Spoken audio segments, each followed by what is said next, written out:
Human Rights Watch has released a report criticizing the RCMP. The international organization is also backing calls for a federal inquiry into police treatment of Aboriginal women and girls in northern BC. In particular, it wants to focus on disappearances and deaths along BC's Highway 16, which has become known as the Highway of Tears. Kurt Petrovich joins us now with the details. So what are these specific allegations, Kurt, and these complaints against the RCMP?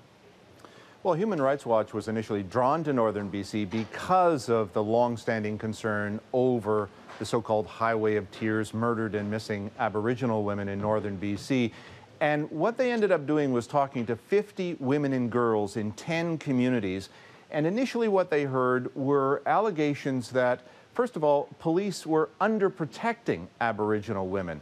They found that many of these women and girls were telling them stories of police abuse during arrests, children as young as 12 being hit with pepper spray or batons. In one case, a 15-year-old who called police over a domestic violence issue ended up having her arm broken during a course of an encounter with the RCMP in her community.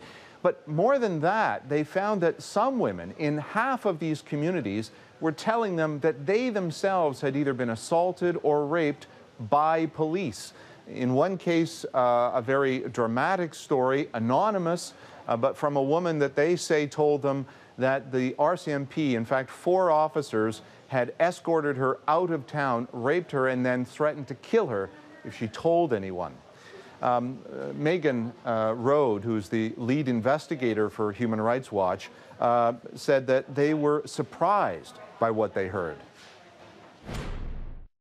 It is about the levels of fear that I and my colleague encountered in the North, levels that we found comparable to post-conflict situations like post-war Iraq.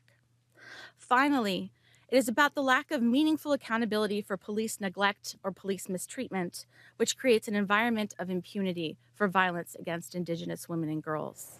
All right, Kurt, so what are we hearing from the RCMP then? Well, it's important to point out that even Human Rights Watch says in its report that these allegations are in no way proof that this kind of assault is either prevalent or routine.